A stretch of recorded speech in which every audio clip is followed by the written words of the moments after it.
구약성경 271페이지 신명기 6장 10절에서 25절 우리 다 찾으셨으면 앞에 있는 우리말 성경으로 우리 10절부터 다 함께 읽겠습니다.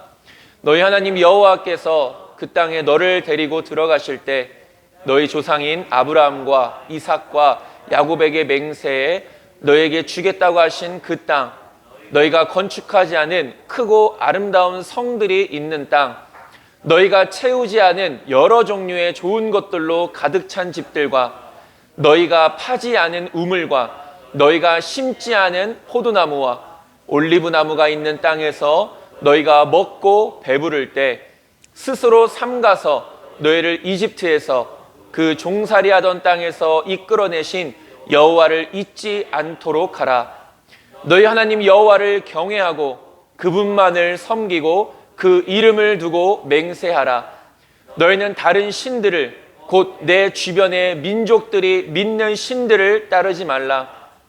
너희 가운데 계시는 너희 하나님 여호와는 질투하시는 하나님이니 그분의 진노가 너희에게 일어나서 그분께서 너희를 그 땅의 지면에서 멸망시키실 것이다.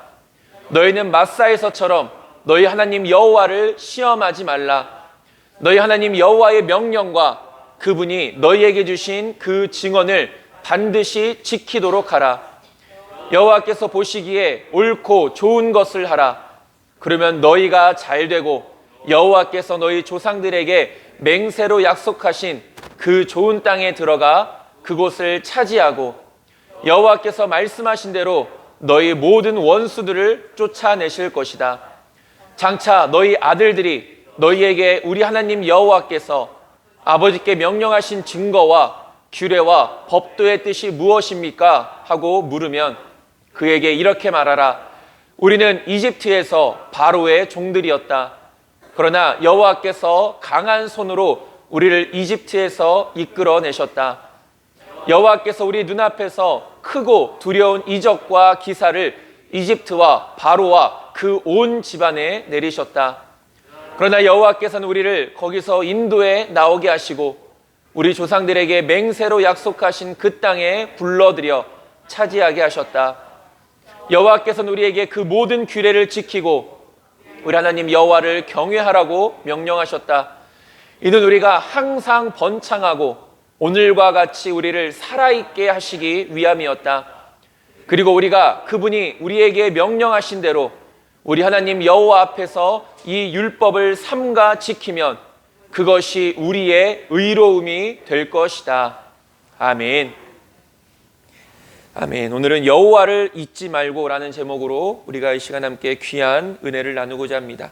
지난 한 주간도 하나님의 말씀과 기도로 승리하셨습니까? 우리는 지난주에 이스라엘아 들으라 라는 제목으로 함께 은혜를 나눴습니다. 하나님께서 백성들에게 율법을 주신 근본적인 목적이 있습니다. 크게 세 가지로 볼 수 있는데 첫 번째는 하나님이 어떤 분이신지를 가르쳐 주시기 위함이고 또 다른 하나는 하나님의 뜻을 가르쳐 주시기 위함입니다. 그래서 우리는 율법, 쉽게 말하면 이 십계명을 통하여서 하나님이 어떤 분이신지 그 십계명 안에 담겨져 있는 것이 하나님의 뜻이고 그렇다면 그 하나님의 뜻은 무엇인지를 우리는 율법, 십계명이라는 것을 통해서 깨달을 수 있게 된다는 것이죠.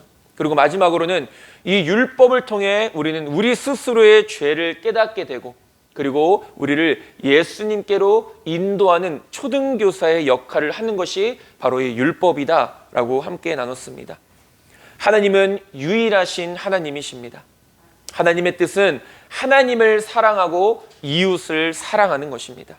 우리는 오직 예수 그리스도의 이름을 믿음으로만 구원을 받을 수 있습니다.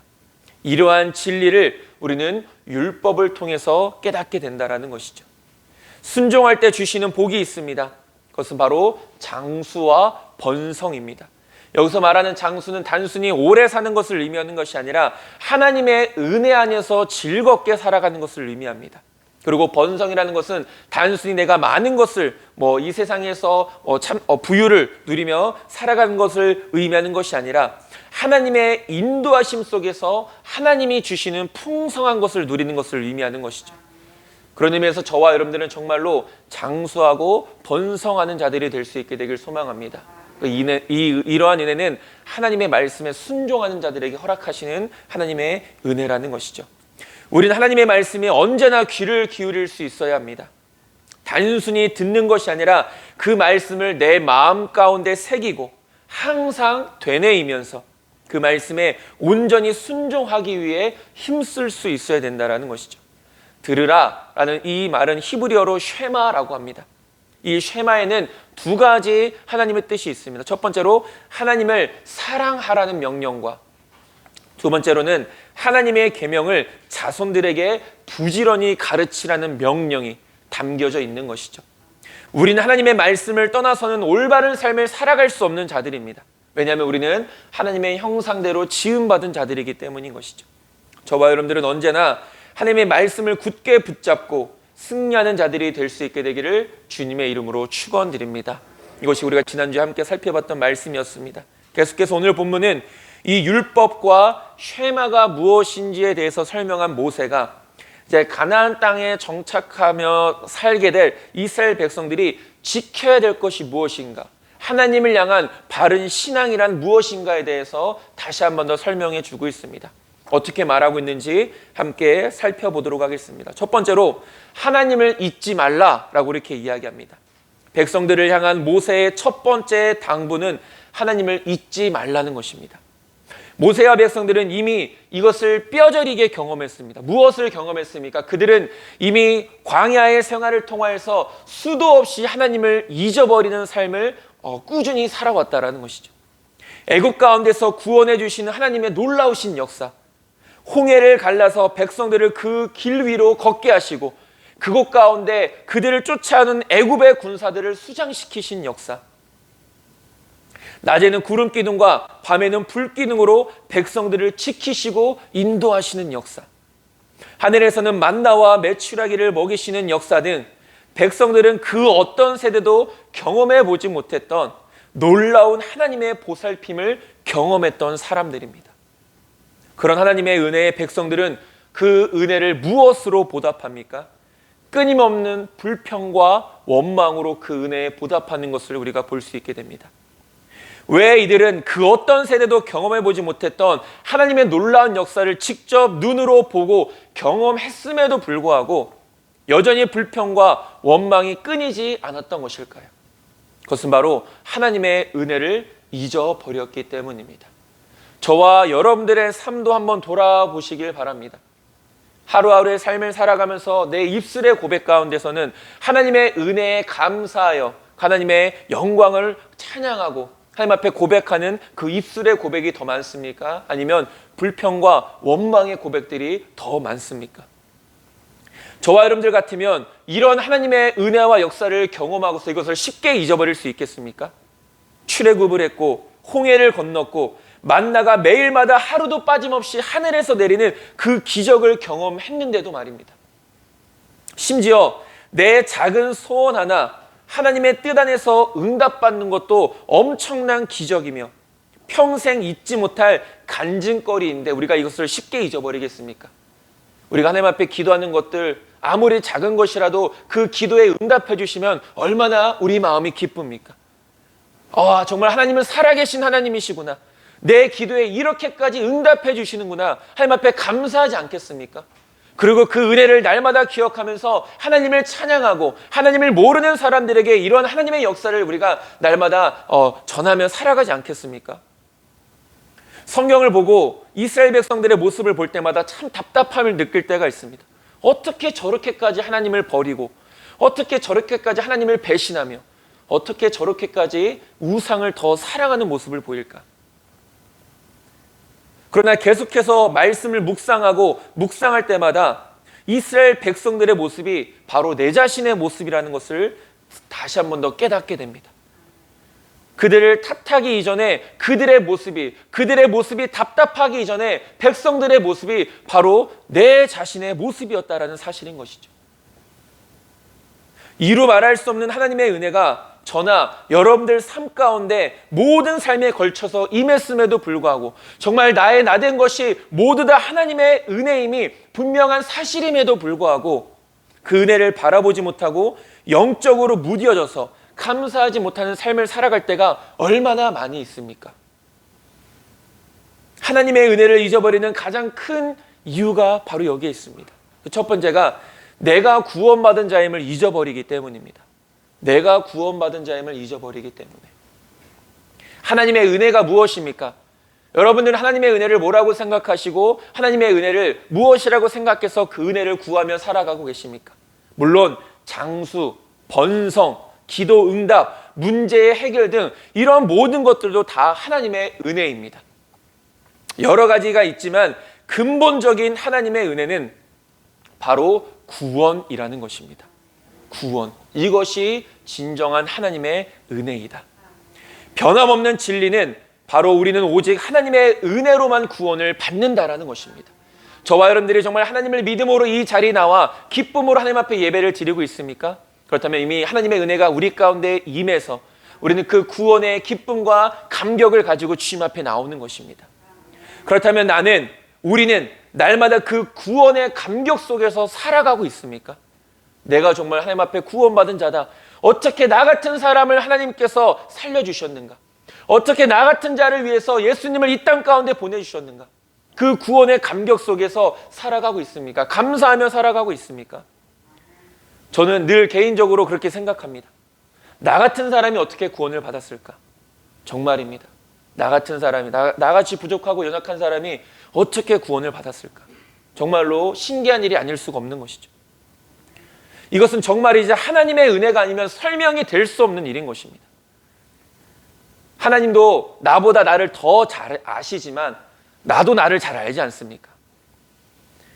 만약에 구원받을 조건들이 있다라고 이야기하고 그런 인간의 공로로 인해서 구원받을 수 있다라고 이야기해도 그 어떤 조건도 충족시킬 수 없는 것이 내 자신이고 우리들이라는 사실인 것이죠. 하나님 앞에서 온전치 못한 모습을 보일 때마다 하나님은 저에게 이러한 사실을 다시금 깨닫게 하십니다. 그럴 때 하나님 앞에서 우리는 겸손해지고 하나님께 감사하며 하나님을 찬양하는 삶을 살아갈 수 있게 되는 것이죠. 나 같은 사람을 살려주시고 구원해 주신 하나님의 은혜를 기억하며 살아가는 것. 다시 한 번 더 말씀드리지만 하나님의 은혜라는 것은 바로 우리의 구원을 의미하는 것입니다. 저와 여러분들이 날마다 구원받은 자임을 잊지 않는다면 우리는 결코 하나님의 은혜를 잊어버리지 않는 삶을 살아가는 것과 같은 의미인 것이죠. 하나님이 자신들의 구원자이심을 잊어버렸던 이스라엘 백성들은 결국 하나님을 버리고 헛된 우상을 섬기는 어리석음을 범하는 것을 우리가 볼 수 있게 됩니다. 자신들을 건지시고 구원하신 분이 하나님이심을 잊어버렸습니다. 자신들이 하나님의 백성이라는 사실을 잊어버렸다라는 것이죠. 하나님이 아닌 헛된 우상들을 통해 자신들이 구원받을 수 있다라고 착각했기 때문입니다. 헛된 우상들 앞에서 아무리 구원을 찾고 바란다 할지라도 절대로 얻을 수 없는 이유에 대해서 성경은 이야기합니다. 이사야서 45장 20절 열방 중에서 피난한 자들아 너희는 모여오라 함께 가까이 나아오라 나무 우상을 가지고 다니며 구원하지 못하는 신에게 기도하는 자들은 무지한 자들이니라 라고 말합니다. 성경에서 이 우상을 무엇이라고 정의하고 있습니까?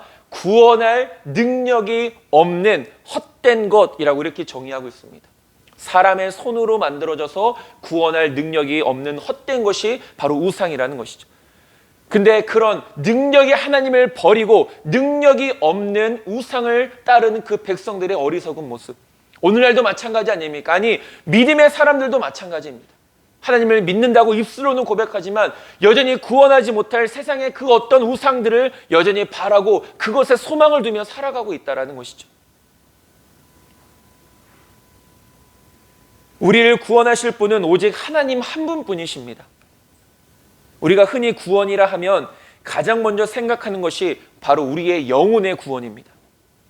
분명 이 구원이라는 단어는 가장 먼저 영혼의 구원을 생각하게 하고 그 영혼의 구원을 의미하지만 또한 영혼의 구원뿐만이 아니라 우리의 모든 문제가 해결받는 것 또한 성경은 구원이라고 말하고 있다는 것이죠. 우리가 어려움 가운데 있습니다. 하나님 앞에 기도합니다. 하나님이 그 기도를 들어주셔서 내 어려운 문제가 해결되었습니다. 그렇다면 우리는 그것도 우리가 하나님께로부터 구원을 받았다라고 이렇게 고백한다라는 것이죠. 그러니까 성경에서 말하는 구원은 두 가지 의미가 있다는 것이, 첫 번째 영혼의 구원, 두 번째 어떤 우리의 문제의 해결됨, 하나님의 도우심, 하나님의 붙들어 주심, 역사하심, 모든 것들이 다 구원이라고 말하고 있다는 것입니다. 그렇기 때문에 우리는 이 영혼의 구원의 문제뿐만이 아니라 우리의 모든 삶, 우리의 모든 인생의 문제까지도 하나님께 해결받을 수 있다는 것을 말씀하고 있다는 것입니다. 영혼의 문제만 하나님 앞에 구원받고 인생의 문제는 세상 것을 통하여서 구원받으려고 하는, 해결받으려고 하는 이런 어리석은 모습들은 진정한 믿음의 모습의 사람들이 아니라는 것이죠. 영혼의 문제뿐만 아니라 우리의 인생의 모든 문제까지도 하나님께 맡기고 하나님께 나아가고 하나님께로부터 해결받으며 살아가는 것, 이것이 바로 진정 구원받은 자의 삶이고 믿음의 사람의 삶이라는 것입니다. 그렇기 때문에 우리는 모든 일을 하나님께 아뢰일 수 있어야 됩니다. 모든 우리의 인생의 문제, 걱정들, 근심들, 걱정 없는 사람이 어디 있습니까? 근심 없는 사람이 어디 있습니까? 그러나 믿음의 사람들은 걱정이 있고 근심이 있을 수 있지만 그것을 하나님께 아뢰는 사람들입니다. 하나님께 도움을 구하는 사람들인 것이죠. 그것이 믿음의 사람과 믿지 않는 사람들의 차이점인 것이 여러 가지 있겠지만, 똑같은 인생의 어려움이 있고 문제가 찾아왔을 때 그것을 누구에게 맡기고 누구에게 고백하고 누구에게 해결받기를 원하는가? 모든 문제를 하나님께 우리는 가지고 나아갈 수 있어야 됩니다. 아무리 작은 사소한 문제를 할지라도 말입니다. 참된 구원이 오직 하나님께로부터 임하기 때문입니다. 스바냐 3장 17절은 말합니다. 너희 하나님 여호와가 너희 가운데 계시니 그는 구원을 베푸실 전능자이시라. 그가 너로 말미암아 기쁨을 이기지 못하시며 너를 잠잠히 사랑하시며 너로 말미암아 즐거이 부르며 기뻐하시리라 하리라 라고 말합니다. 여러분, 우리를 향하신 하나님의 사랑이 느껴지십니까? 우리를 정말로 사랑하신다고 고백하시는 하나님의 말씀입니다. 그런 하나님은 어떤 하나님이십니까? 구원자이십니다. 그런데 그 구원은 어떻게 나타납니까? 하나님의 전능하심을 통해서 나타난다는 것이죠. 전능하신 구원자이시다. 하나님은 구원을 베푸시는 전능자이십니다. 전능자라는 것은 무엇을 의미합니까? 못 이루실 것이 없다라는 것을 의미하는 것이죠. 하나님은 하나님이 뜻하신 것을 반드시 이루시는 분이십니다. 그런 구원의 전능자를 우리가 의지하고 바라보며 살아가는 것, 구원을 베푸시는 전능자를 의지하는 자가 바로 생명을 얻는 것이고 승리를 얻게 되는 것이죠. 그 구원을 베푸시는 전능자를 의지하는 자가 영혼의 구원을 얻는 것이고 인생의 구원을 받게 된다는 것입니다. 내가 하나님의 은혜 안에서 구원받은 자이며 오직 하나님만이 구원을 베푸실 전능자이심을 잊지 않기 위해서는 우리는 항상 이것을 가까이 할 수 있어야 됩니다. 그것은 바로 하나님의 말씀입니다. 왜냐하면 하나님의 말씀에는 구원이 있기 때문입니다. 디모데후서 3장 15절은 이렇게 말합니다. 또 어려서부터 성경을 알았나니 성경은 능히 너로 하여금 그리스도 예수 안에 있는 믿음으로 말미암아 구원에 이르는 지혜가 있게 하느니라 라고 말합니다. 성경 안에 무엇이 있습니까? 구원이 있습니다. 구원에 이르게 하는 지혜가 있다. 그렇기 때문에 구원인 이 하나님의 말씀을 늘 가까이 하는 것이 바로 내가 구원받았음을, 구원받은 자임을 잊지 않는 길이 되어진다라는 것이죠. 구원받았음을 잊지 않을 때 언제나 겸손히 우리는 하나님을 섬길 수 있고 범사에 감사하는 삶을 살아갈 수 있게 되는 것입니다. 지난주에도 저와 여러분들에게 이런 질문을 드렸습니다. 나는 하루의 삶 속에서 얼마나 하나님의 말씀을 보고 있는가?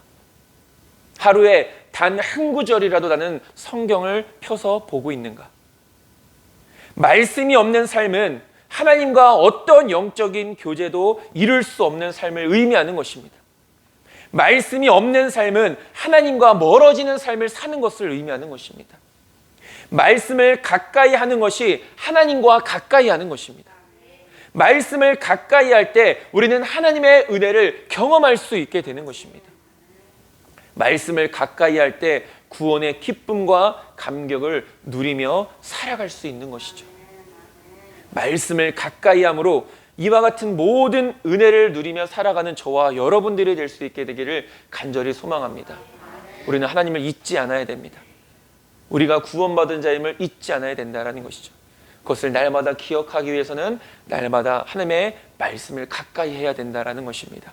두 번째로 하나님의 은혜를 잊어버린 이유는 풍족함 때문입니다. 그렇다면 하나님의 은혜를 잊어버리지 않기 위해 일부러 부족함을 택해야 한다는 말씀입니까? 그렇지 않습니다.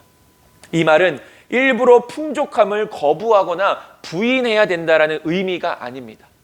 분명 하나님께서는 이스라엘 백성들에게 가나안 땅에 들어가서 내 말에 순종하면 장수하고 크게 번성하게 될 것이라고 약속해 주셨습니다. 우리가 하나님의 말씀 앞에 순종하면서 살아갈 때 하나님께서 약속하신 복을 누리는 것은 참으로 귀한 일입니다. 우리는 그것을 사모하는 삶을 살아갈 수 있어야 되는 것이죠. 하나님이 주신 복을 지혜롭게 사용할 수 있어야 된다는 것입니다. 그거야말로 진짜 복 중의 복인 것이죠. 그런데 자칫 이 풍성함이, 이 부족함 없음이 우리를 교만하게 만들 수도 있다는 것입니다. 그 교만이 무엇입니까? 하나님의 역사를 잊어버리고 마치 내 자신의 힘으로 이 모든 것을 누렸다라고 착각했다라는 것이 바로 교만입니다. 신명기 8장 12절에서 14절은 이렇게 말합니다. 내가 먹어서 배부르고 아름다운 집을 짓고 거주하게 되며 또 내 소와 양이 번성하며 내 은금이 증식되며 내 소유가 다 풍부하게 될 때에 내 마음이 교만하여 내 하나님 여호와를 잊어버릴까 염려하노라. 여호와는 너를 애굽 땅 종되었던 집에서 이끌어내시고 라고 말합니다. 하나님은 분명히 그들에게 복을 약속하셨죠. 그리고 순종하는 자는 그 복을 누리며 살아갈 수 있게 되는 것입니다. 그러나 우리가 여기서 항상 조심해야 될 것이 있습니다. 그 풍성함 가운데 항상 이 교만의 유혹이 도사리고 있다는 것이죠. 우리를 종살이에서 구원하시고 이 가나안 땅에서 풍성함을 누리며 살아갈 수 있게 하신 분이 하나님이시라는 것을 말씀하고 있는 것입니다. 너희들의 힘으로 이 모든 은혜를 누리는 것이 아니다. 하나님께서 허락하셨기 때문에 이 은혜를 누릴 수 있는 것이다. 이 은혜가 너희에게서부터 온 것이 아니라 하나님께로부터 온 것이니 너희들은 겸손히 이 복을 누리는 삶을 살아가라. 이런 의미가 되어진다는 것이죠. 오늘 본문에서도 잘 말씀하고 있습니다. 오늘 본문 저와 여러분들의 성경책 10절과 11절 말씀 함께 읽어보도록 하겠습니다. 저와 여러분들이 가지고 있는 성경책 10절과 11절에 있는 말씀 함께 읽겠습니다. 내 하나님 여호와께서 내 조상 아브라함과 이삭과 야곱을 향하여 내게 주리라 맹세하신 땅으로 너를 들어가게 하시고 내가 건축하지 아니한 크고 아름다운 성읍을 얻게 하시며 내가 채우지 아니한 아름다운 물건이 가득한 집을 얻게 하시며 내가 파지 아니한 우물을 차지하게 하시며 내가 심지 아니한 포도원과 감람나무를 차지하게 하사 내게 배불리 먹게 하실 때에 라고 말하죠. 그러니까 이스라엘 백성들이 가나안 땅에 들어가서 누리게 될 모든 것들이 누구에게로부터 온 것이라고 말씀합니까? 하나님께로부터 온 것이라고 말합니다. 내가 건축하지 아니한 크고 아름다운 성읍을 얻게 하신다. 하나님이 얻게 하신다라는 것이죠. 내가 채우지 아니한 아름다운 물건이 가득한 집을 얻게 하신다. 하나님이 주신다라는 것입니다. 우리가 누리는 모든 것들이, 이들이 가나안 땅에 들어가서 누리게 될 것들이 값없이 주시는 하나님의 은혜 때문이라는 말씀인 것이죠. 우리가 누리는 모든 것들이 하나님의 은혜로 인한 것인데 우리는 하나님의 은혜의 풍족함 속에서 자칫 이런 하나님의 은혜를 다 잊어버리고 마치 내 공로로 인한 것이라고 스스로를 속일 수 있으니 이것을 항상 주의하고 조심하라, 이렇게 말씀하고 있는 것입니다. 하나님의 은혜로 세움을 받은 자들이 교만하여 하나님께 심판받고 멸망당한 이야기가 성경에 얼마나 많이 기록되어져 있습니까? 하나님이 주시는 그 놀라운 은혜와 복을 다 누리며 살아갈 때 많은 사람, 아니 거의 대부분의 성경에 기록된 대부분의 사람들이 교만으로 넘어졌던 것을 보게 되는 것이죠. 그만큼 인간이 얼마나 교만한 존재인지를 잘 보여주고 있는 증거입니다. 하나님의 참된 은혜와 복을 진정 누리시길 원하십니까? 그렇다면 하나님의 말씀에 온전히 순종하시길 바랍니다. 그 말씀에 순종함으로 하나님의 은혜를 풍성히 누리고 계십니까? 그렇다면 스스로 높아지지 않기 위해 날마다 자신을 치고 하나님 앞에서 겸손하시기 바랍니다. 그것이 바로 우리가 하나님의 은혜를 영원토록 누리는 비결입니다. 나의 나된 것은 오직 하나님의 은혜라는 사실 항상 잊지 않고 살아가는 저와 여러분들이 될 수 있게 되기를 간절히 소망합니다. 두 번째로 하나님을 시험하지 말라라고 이렇게 이야기합니다. 이 마사라는 곳은 최루급한 이스라엘 백성들이 모세가 십계명을 받은 호렙산 혹은 이 시내산에 도착하기 직전 광야에서 물이 없어가지고 하나님을 원망하는 사건이 일어나게 됩니다. 그때 모세가 하나님께 기도하고 하나님께서는 그 모세의 기도에 응답해 주셔서 반석을 쳐서 물을 마시게 했던 장소가 바로 이 마사라는 곳입니다. 물론 이스라엘 백성들의 물이 없어서 하나님의 살아계심을 의심했던 사건이 바로 이 마사 사건이었죠. 물론 이스라엘 백성들의 상황을 전혀 이해하지 못하는 것은 아닙니다. 백성들이 걸었던 길은 광야, 곧 사막이었습니다. 마시고 싶다고 아무 데서나 물을 구할 수도 없는 것이 바로 이 사막 아니겠습니까? 타는 목마름이 있을 때 바로 물을 마시지 못하고 언제 물을 마실지 모른다라는 사실은 분명 백성들의 마음을 불안에 떨게 했습니다. 우리들도 마찬가지 아닙니까? 당장 우리의 눈앞에 어려운 문제가 생깁니다. 근데 그 어려운 문제를 어떻게 해결해야 될지 정말 아무것도 모르는 상황 가운데 얼마나 막막합니까? 내가 무엇을 해야 이 어려움을 해결해 나갈 수 있는가? 내가 어떻게 해야 이 어려움을 극복해 나갈 수 있는가? 그 정답을 찾지 못했을 때 그 답답함이라는 것은 정말로 우리를 불안에 떨게 한다는 것이죠. 저나 여러분들도 그 목마름의 고통을 분명히 경험해 보셨을 것입니다. 그러나 백성들의 그 문제를 해결하는 방법은 전혀 하나님을 기쁘시게 하지 못했습니다. 이들은 이 목마름의 문제를 해결하기 위해 하나님께 나아갔던 것이 아니라 먼저 불평과 원망을 쏟아냈던 것을 보게 되죠. 목마름의 문제는 모세가 하나님께 나아가 기도했을 때 비로소 해결되었습니다. 우리들도 마찬가지입니다. 앞서 얘기했듯이 예상치 못한 어려운 문제가 갑자기 찾아올 수 있습니다. 그것은 믿음의 사람들도 마찬가지죠. 믿음의 사람들이라고 해서 어려움이 찾아오지 않는 것이 아닙니다. 믿음의 사람들이라고 해서 인생의 문제가 없는 것이 아니다라는 것이죠. 그러나 앞전에도 이야기했듯이 그러나 믿음의 사람들은 믿지 않는 사람들과는 다르게 그 문제를 해결하는 방법이 다르다라는 것입니다. 우리도 얼마든지 불평하고 원망할 수 있습니다. 그러나 그것은 그 문제 앞에서 문제를 해결하는 믿음의 사람들의 방법이 되지 않는다라는 것이죠. 아무리 불평하고 원망한다 할지라도 문제가 해결되는 것이 아닙니다.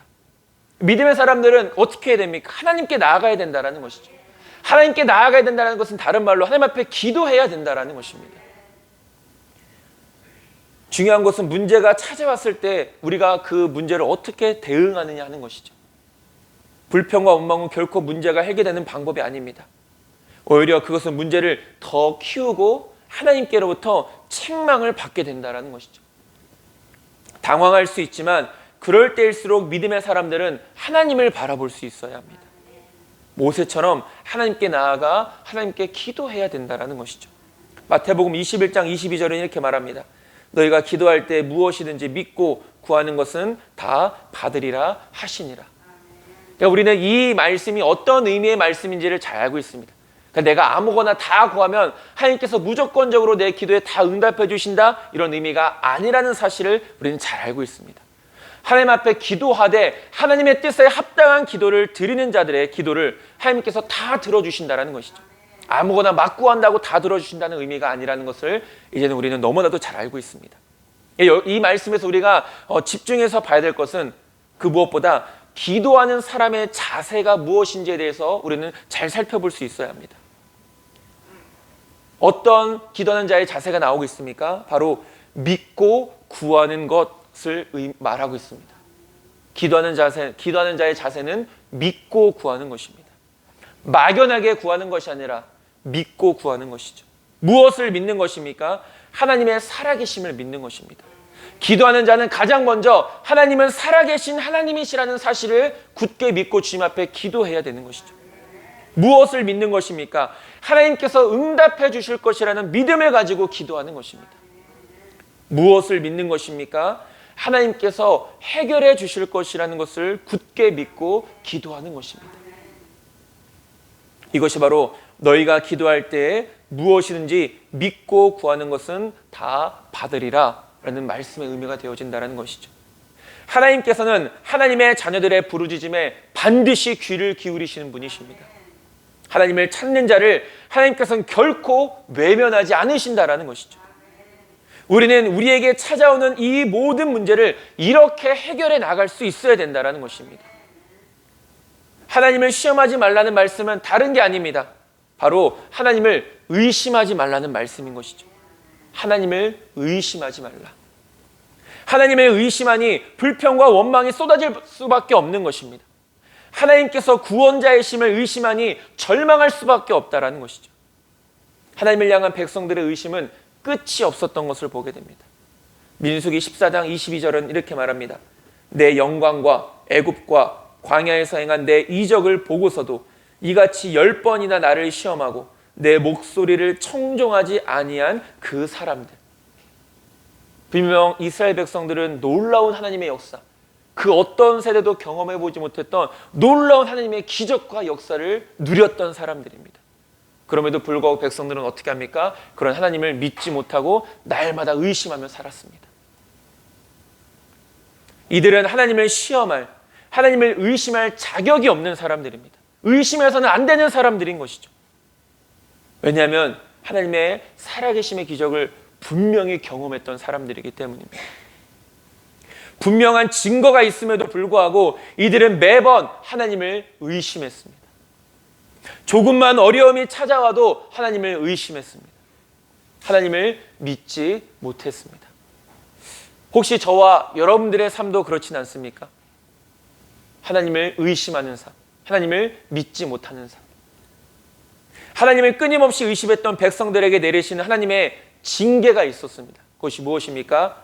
민수기 14장 23절에서 내가 그들의 조상들에게 맹세한 땅을 결단코 보지 못할 것이요 또 나를 멸시하는 사람은 한 사람도 그것을 보지 못하리라 라고 말합니다. 하나님을 의심하는 것은 하나님을 멸시하는 것입니다. 하나님을 의심하는 것은 하나님을 우습게 여기는 것이죠. 하나님을 우습게 여기는 자, 하나님을 멸시하는 자에게 내리시는 하나님의 징계는 하나님의 약속을 누리지 못하는 것을 통해 나타나게 된다는 것이죠.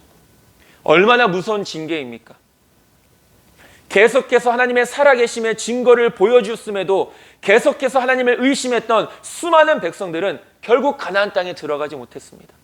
다시 한 번 더 말씀을 드립니다. 저와 여러분들은 얼마나 많이 하나님을 의심하며 살아가고 있습니까? 얼마나 많이 하나님에 대한 확신을 가지지 못하며 살아가고 있습니까? 저와 여러분들은 하나님을 시험하는, 하나님을 의심하는 어리석은 자들이 되지 않게 되기를 간절히 소망합니다. 하나님을 변함없이 신뢰하고 의지하는 자에게만이 놀라운 하나님의 은혜가 임하게 되는 것입니다. 마지막으로 너는 내 아들에게 이르기를 라고 이렇게 이야기합니다. 이것을 신앙교육이라고 이렇게 정의할 수 있습니다. 이스라엘 백성들이 가나안 땅에 들어가서 그들의 자녀들에게 가르쳐야 할 신앙교육의 내용에 관해서 말씀하고 있습니다. 이 말씀은 자녀 교육을 명하고 있는 그 쉐마 본문을 보충하는 부분이라고 말할 수 있습니다. 우리가 지난주에 살펴봤던 그 말씀을 보충하는 내용이다. 그러니까 자녀들에게 가르쳐야 할 내용은 크게 세 가지가 있습니다. 첫 번째로 하나님께서 백성들을 애굽의 종살이에서 구원하신 사실을 그들에게 가르쳐야 된다는 것입니다. 하나님만이 참된 구원자가 되심을 자녀들에게 부지런히 가르칠 수 있어야 된다는 것이죠. 두 번째로는 백성들을 이들의 조상에게 약속하신 땅으로 인도하여 들어가게 할 사실입니다. 그러니까 하나님께서는 신실한 하나님이시며 그 약속하신 것을 반드시 지키시는 분이셔서 이 백성들을 인도하시는 참된 인도자가 되어주시는 분이다 라고 이렇게 말하고 있습니다. 마지막으로 마지막 세 번째로 하나님께서 지키라고 명령하신 율법을 그대로 지키고 하나님을 경외하도록 가르치라는 것입니다. 이 세 가지. 하나님을 경외한다는 것은 하나님을 두려워하는 것을 의미합니다. 우리는 힘써 자녀들에게 이 하나님을 경외하는 법을 가르칠 수 있어야 된다는 것이죠. 그것이 부모의 본분이고 어른들의 사명이라는 것입니다. 하나님을 경외하도록 가르치는 것. 잠언 말씀을 잠깐 살펴보겠습니다. 잠언 1장 7절입니다. 여호와를 경외하는 것이 지식의 근본이거늘 미련한 자는 지혜와 훈계를 멸시하느니라. 잠언 8장 13절 여호와를 경외하는 것은 악을 미워하는 것이라. 나는 교만과 거만과 악한 행실과 패역한 입을 미워하느니라. 잠언 14장 27절 여호와를 경외하는 것은 생명의 샘이니 사망의 그물에서 벗어나게 하느니라. 잠언 19장 23절 여호와를 경외하는 것은 사람으로 생명에 이르게 하는 것이라. 경외하는 자는 족하게 지내고 재앙을 당하지 아니하느니라. 항상 경외하는 자는 복되거니와 마음을 완악하게 하는 자는 재앙에 빠지리라 라고 이렇게 말하고 있습니다. 이 잠언에 있는 일부의 구절의 말씀을 드렸는데도 하나님을 경외하는 것이 무엇이고 하나님을 경외하는 자가 누리는 복이 무엇인지에 대해서 잘 설명하고 있습니다. 이것은 잠언에 있는 말씀, 그 중에서도 일부만 골라서 드리는 말씀입니다. 성경 전체로 보면 이런 하나님을 경외하라는 말씀이 계속해서 선포되어지고 있는 것을 보게 되죠. 여러분, 진정 내 자녀가 하나님이 주시는 참된 복을 누리는 자녀가 되기를 원하십니까? 아마도 자녀가 하나님의 참된 복을 받는 것을 원하지 않는 믿음의 부모는 한 사람도 없을 것입니다. 우리가 자녀를 위해서 기도하는 이유도 그거 아닙니까? 내 자녀가 하나님의 은혜를 누리고 복을 누리며 살아가길 바라기 때문에 내 자녀를 사랑하는 마음 가운데 그들을 위해서 하나님 앞에 기도하는 것 아니겠습니까? 아무도 내 자녀가 믿음의 부모는 어느 누구도 내 자녀가 하나님의 복을 누리지 못하는 삶을 살아가기를 원하지 않는다라는 것이죠. 다 복받기를 원하는 것입니다. 여러분들은 이 말씀을 굳게 믿으십니까? 하나님을 경외하는 자에게 이런 하나님의 은혜와 복이 임하게 될 것이라는 이 말씀을 믿으십니까? 그렇다면 부지런히 여러분의 자녀를 하나님을 경외하는 자녀로 가르치시기 바랍니다. 만약 이 성경 구절은 내가 믿으면서도 내 자녀를 하나님을 경외하는 자녀로 가르치지 않는다면 그것은 분명 내 자녀가 하나님의 참된 복을 누리기를 원하지 않기 때문일 것입니다.